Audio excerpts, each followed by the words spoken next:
Bismillahirrahmanirrahim. Assalamualaikum dan salam sejahtera. Bertemu lagi kita dalam sorotan berita dunia Islam. Berikut berita penting dunia Islam sepanjang 6 hingga 20 Mei 2023. Lawatan Raisi ke Syria, kemenangan untuk paksi kebangkitan. Palestin diambang perang besar menentang Zionis. Israel bersedia memerangi Iran di pelbagai lapangan. 12,000 warga Israel di penempatan di sekitar Gaza melarikan diri.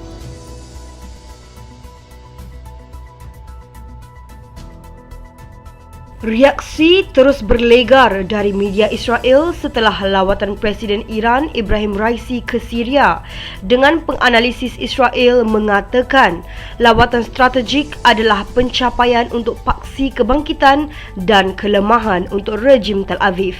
Jeneral Amos Gilead, seorang pegawai UM Israel yang telah bersara, juga bertugas sebagai Ketua Bahagian Penyelidikan Perisikan Tentera, berkata dalam wawancara radio bahawa warga Iran sekarang merasakan bahawa Razim, seorang pakar Israel terkemuka ke atas Iran, juga menggambarkan lawatan itu sebagai isu yang berpengaruh, sambil menambah bahawa selain daripada kesimpulan perjanjian ekonomi penting antara kedua-dua belah pihak, antara lainnya adalah pencapaian untuk barisan hadapan paksi kebangkitan.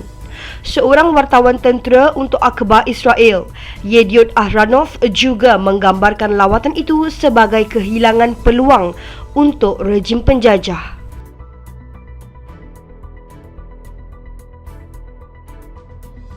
Kesyahidan dua pemuda Palestin di Tulkarm mendapat reaksi daripada seorang pemimpin gerakan jihad Islam dengan menegaskan bahawa jalan syuhada akan diteruskan selama penjajahan Zionis di tanah Palestin masih berjalan.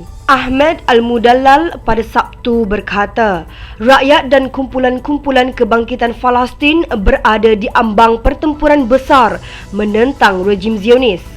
Beliau menambah, rejim Zionis ketika ini sedang berhayal, namun kezaliman mereka telah menambah semangat rakyat Palestin untuk melawan.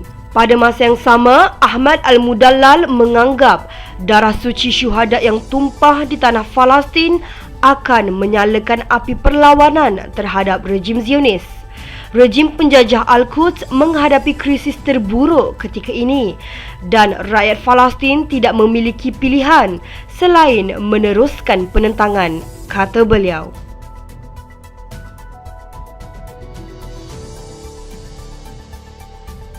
Perdana Menteri Israel Benjamin Netanyahu pada hari Selasa mengatakan bahawa Israel bersedia untuk memerangi Iran di pelbagai bidang. Dia membuat komennya setelah melancarkan operasi Arrow and Shield terhadap semenanjung Gaza yang dikepung, membunuh 15 orang Palestin termasuk wanita dan kanak-kanak dan mencederakan 22 yang lain. 95% masalah keselamatan Israel berasal dari Iran, kata Netanyahu. Ini merujuk kepada percubaan Iran yang diduga untuk memulai kempen pelbagai bidang melawan Israel. Pemimpin Israel itu menunjukkan bahawa Israel akan melakukan semua yang termampu untuk menghentikan Iran daripada memperoleh senjata nuklear dan menghalang pemerintah di Tehran menubuhkan paksi keganasan di sekitar kita. Ribuan peneroka Israel dilaporkan melarikan diri dari penempatan haram di sekitar semenanjung Gaza dalam ketakutan akan tembakan roket balas dari gerakan mukawamah Palestin. Saluran televisyen Al-Manar Lubnan yang memetik sumber Israel melaporkan pada hari Sabtu bahawa 12,000 orang peneroka haram Israel telah melarikan diri dari kawasan tersebut dalam beberapa hari ini, sambil mengatakan bahawa rancangan pemindahan itu akan berterusan sehingga Selasa depan. Beberapa hari yang lalu, akhbar harian Yedioth Ahronoth berbahasa Ibrani melaporkan bahawa seramai 4,500 orang warga Israel dijangka melarikan diri dari bandar selatan Sderot kerana mereka sangat bimbang dengan tembakan roket secara besar-besaran oleh kumpulan mukawamah Palestin di Gaza.